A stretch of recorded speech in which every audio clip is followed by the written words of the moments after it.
All right, so let's dive right in. We're taking a deep dive into today's financial markets, November 21st, 2024. And we're using a single source, the EQAI Morning Briefing. EQAI, by the way. They provide insights and analysis on all things financial markets. And our goal today is to help you, our listeners, cut through the noise. Yeah. Get up to speed quickly on what really matters in the markets. So you don't feel overwhelmed by all the, everything. Exactly. We've got some interesting stuff to unpack today. Oh, yeah. Bitcoin's making a move, big one. Then we've got the Adani Group dropping a cool $26 billion in value. And a little company called PDD, well, they're not having the best day either. But then there's Deere & Co.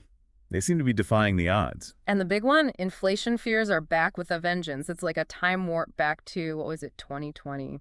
Yeah, sounds familiar. Okay, so let's kick things off with a market overview. The major indexes, your S&P 500, the Dow Jones, they saw some slight gains. Nasdaq, on the other hand, dipped just a bit. Pretty standard day, ups and downs. Typical market roller coaster. Right. But here's where things get spicy. Bitcoin and Ethereum, they're suddenly on fire. Oh, yeah. Bitcoin's up 3.45%. And Ethereum, get this, a whopping 8.64%. So the question is crypto back in the game? Well, it's definitely a head turner. Could it be renewed interest from investors, maybe driven by all the talk about blockchain? Yeah. Or who knows, maybe just plain old FOMO. Fear of missing out. Exactly. But it's still early. Whether this is just a blip or the start of a whole new bull run, well, your guess is as good as mine. Okay, so maybe hold off on buying that yacht with your Bitcoin just yet. But let's talk about someone who probably can't afford one right now, the Adani Group. They're one of India's biggest conglomerates. And they just lost a jaw-dropping $26 billion in market value. Yeah, that was a shocker. Allegations of a $250 million bribery scheme involving the founder, Gautam Adani, definitely spooked investors. $250 million. Wow. Yeah, and this isn't just some local news. Adani Group, they're global players. They're involved in everything from ports to power plants. So what does all this mean for the average investor? Well, it highlights the importance of due diligence, especially when you're thinking about investing in emerging markets. You got to look beyond the hype and really dig into a company's governance practices. Meaning? Well, who's running the show? What's their track record? Any red flags popping up? Good advice. Speaking of companies with some explaining to do, PDD, they're the parent company of Temu, by the way. Their stock took a nosedive after a pretty dismal earnings report. Yeah, that's a prime example of how cutthroat the e-commerce world is. You've got rising costs, changing consumer behavior, and of course, fierce competition from giants like Amazon, all putting the squeeze on companies like PDD. Even the Nasdaq's little dip could be a sign of wider troubles in the tech sector. Not a great day for tech overall, but hey, there's a bright spot. Deere & Co. The agricultural and construction equipment folks, they actually beat earnings expectations. Now that's interesting. Deere & Co. They're like a textbook case of adapting to a tough market. They've streamlined their operations, managed the supply chain like pros, and they've even been making some strategic acquisitions. So instead of just hunkering down and waiting for the storm to pass, they're actually finding ways to grow. That's a pretty powerful lesson, wouldn't you say? Absolutely. It shows that even in uncertain times, there are companies out there, not only surviving, but thriving by being proactive and making smart decisions. It's like the old saying, the best defense is a good offense. But let's switch gears for a second. Let's talk about the elephant in the room. Inflation.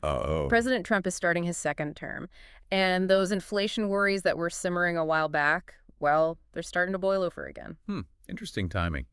There's a treasury auction coming up, where the government sells bonds to investors, and this one's going to be particularly interesting because they're offering inflation-protected securities. Hold on, break that down for us. What are inflation-protected securities? Okay, so imagine you're lending money to the government. Normally, if inflation goes up, the value of the money you get back goes down. But with inflation-protected securities, the principal amount you invested, it gets adjusted for inflation. So you're basically guaranteed to get back the same purchasing power, no matter what happens with inflation. Okay, that makes sense. So how does this treasury auction, how does it fit into the bigger picture? Well, the results of the auction, they're going to give us a glimpse into how investors are feeling. Are they worried enough about inflation to go for these protected securities? Or are they more optimistic about other investment options? It's like taking the market's temperature, seeing how much they're sweating inflation. So buckle up, everyone. Looks like we might be in for a bumpy ride. That's the market for you, always keeping us on our toes. But the key is to stay informed and understand the forces at play. Right, so let's zoom in on a few key sectors. First up, tech, facing some serious headwinds right now. Regulations, increased competition. Definitely a challenging environment. But on the flip side, there's massive investment happening in AI and other cutting-edge technologies. That's right. It's a fascinating dynamic. On one hand, you've got the big players trying to maintain their dominance, but they're grappling with antitrust concerns, And on the other hand, you've got this whole wave of startups trying to shake things up. Disruptors. Exactly. Okay. Then there's the energy sector. They're in the middle of a complete transformation. Yeah, the shift to renewables is changing everything. How we produce energy, how we consume it, even the geopolitical landscape. It's a complex picture, for sure, but it's also full of opportunities. We're seeing huge investments in solar, wind power, all these new technologies. But at the same time, there's still that challenge of balancing these new energy sources with the ongoing demand for, traditional fossil fuels. Right. It's a delicate balancing act. And let's not forget about the finance sector. Yes. They're actually benefiting from the rising interest rates. True. Higher rates tend to boost bank profits. But there's also a lot of uncertainty. Oh, absolutely. About potential regulatory changes, the impact of all the global events. It's a sector that thrives on stability, predictability. But the world right now, well, it's anything but predictable. That's an understatement. Investors are trying to navigate this complex landscape, weighing the potential rewards against some very real risks. It sounds like, a lot to keep track of. It is. But that's what makes this so fascinating, right? Absolutely. Yeah. The financial world, it's constantly evolving. Yeah. And understanding how it all works. Yeah. That's the key to making informed decisions. Well said. But before we dive too deep into the weeds here, let's step back for a moment and consider the global implications of everything we've talked about. What are some key takeaways for our listeners? Well, I think that Adani Scandal, it really underscores the importance of corporate governance, not just for individual companies, but for entire economies. It's a stark reminder that transparency and accountability, they're crucial for building trust and attracting investment. And the challenges that tech giants like PDD are facing, they remind us that even the biggest players aren't immune to disruption. The global tech landscape, it's constantly shifting. Companies that can't adapt, they risk being left behind. Adapt or die. Pretty much. The energy transition, that's another major theme. Absolutely. It has far-reaching implications. It's not just about switching to cleaner energy. It's about reshaping entire industries, rethinking global energy partnerships. And with inflation, fears back on the rise, and geopolitical tensions simmering, it's pretty clear that the global economy is facing a period of, heightened uncertainty. It is. Which brings us back to the importance of staying informed and being prepared to adapt to changing circumstances. And that's a great segue to our next segment. We've covered a lot of ground, but we're just getting started. Stay tuned as we delve deeper into these trends and explore what they mean for you, the individual investor. Welcome back to our deep dive, into the EQAI Morning Briefing. Before we go any further, I'm curious what stuck with you from our discussion so far. Honestly, it's that contrast between PDD and Deere & Co. PDD struggling while Deere's just crushing it. It really highlights that even in a volatile market, success is still possible if you have the right approach. Exactly. And it's not just luck, Deere & Co.'s success. It can be attributed to their strategic focus on a few key areas. Like, for instance, they've really doubled down on supply chain optimization. Okay. So instead of being caught off guard by disruptions, they've diversified their sourcing and invested in technology to, predict and manage any potential bottlenecks. So they're not just reacting to problems, they're getting ahead of them. That's smart. Absolutely. And they've also been super successful with their product launches, specifically targeting the needs of a changing agricultural landscape. Interesting. So farmers are facing pressure to do more with less, and Deere & Co. has responded with equipment that, boosts efficiency and productivity. So they're giving farmers the tools they need to thrive in a tough environment. It's like they're applying that adapt or die mentality to their whole business model. Precisely. Yeah. And that brings us back to the bigger picture, those major themes we've been discussing. The rise of crypto, the importance of corporate governance, the changing landscapes of tech and energy, and of course the ever-present shadows of inflation and geopolitical instability. It's a lot to take in, and it can feel pretty overwhelming. So how can our listeners make sense of it all? Well, one of the key takeaways here is the importance of being adaptable. Think of it like navigating a maze that's constantly shifting. The paths are always changing. You need to be able to adjust on the fly. So instead of getting stuck in our ways, we need to be open to new information and be willing to change course when necessary. Exactly. And this applies to everyone, not just investors.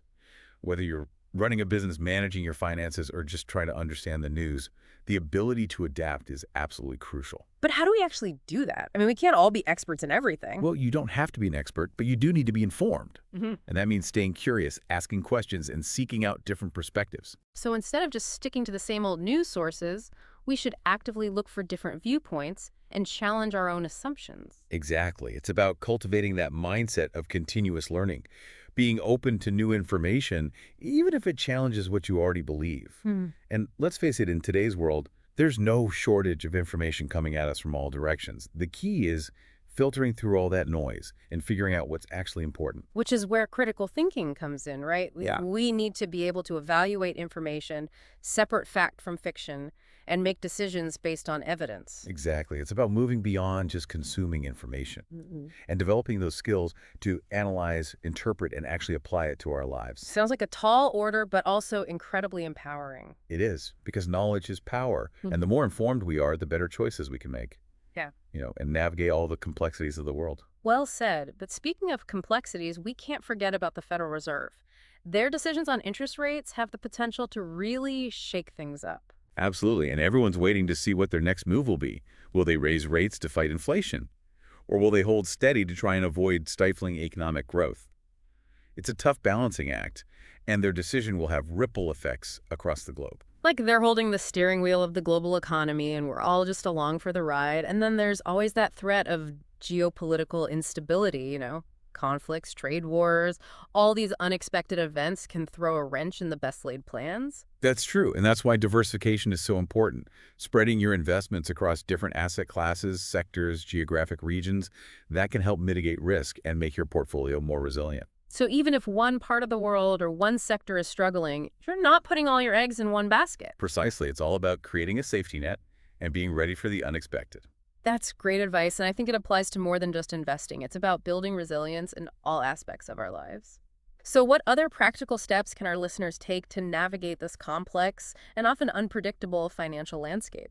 That's a fantastic question, and one that we'll tackle in the final part of our deep dive. Welcome back to the deep dive. We've, explored those market ups and downs, corporate dramas, and of course the shadows of inflation and geopolitical risks.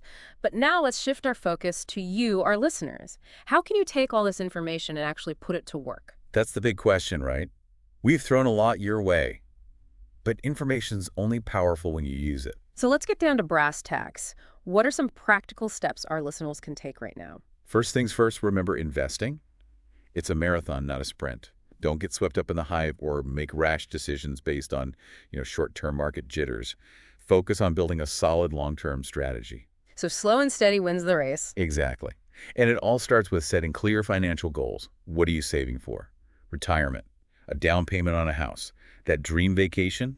Once you know where you want to go, you can start mapping out a plan to get there. That makes sense, but let's be real. For a lot of people, investing can seem pretty daunting. Where do you even start? It really doesn't have to be complicated. Start by doing your research, understanding the basics of investing. There are tons of resources online, and many financial institutions offer free educational materials. So instead of just, throwing money at the market, take some time to learn about the different investment options, risk tolerance, diversification strategies. It's like learning a new language. Once you understand the basics, you can start having conversations. Exactly. And don't be afraid to ask for help. If you're feeling lost, consider talking to a financial advisor. They can help you create a personalized plan that aligns with your goals and your risk tolerance. Think of them as your financial coach. They can give you guidance, answer questions, help you stay on track. But even with the best advisor in the world, it's still important to stay informed and involved with your own finances. Don't just blindly follow someone else's advice. Do your own research, understand the reasoning behind their suggestions. Couldn't agree more. It's about being an active participant in your financial journey, not a passive observer. And remember, the financial world, it's always changing. New technologies, regulations, global events, they can all impact the market in unpredictable ways. So we need to be flexible and adapt as needed. It's like we're financial detectives always gathering clues and putting the pieces together. Love that analogy. Uh, And the more informed you are, the better equipped you are to solve that puzzle and make smart decisions. all right, as we wrap up this deep dive into the EQAI morning briefing, what are some key takeaways for our listeners? First, knowledge is power. Stay informed, do your research, and don't be shy about asking questions. Second, be adaptable. The financial world's a roller coaster, so be ready to adjust your approach. Third, diversify your investments. Don't put all your eggs in one basket. Spread that risk and build a resilient portfolio. And finally, remember, investing is a long game. Keep your eyes on the prize, be patient, and don't let short-term market swings throw you off course. Perfectly said. Remember, even though the financial world can seem complex, you have the power to take control of your finances and achieve those goals. Well, thanks for joining us on the deep dive. We hope this episode has given you some valuable insights and tools to navigate the exciting world of finance. Until next time, happy investing.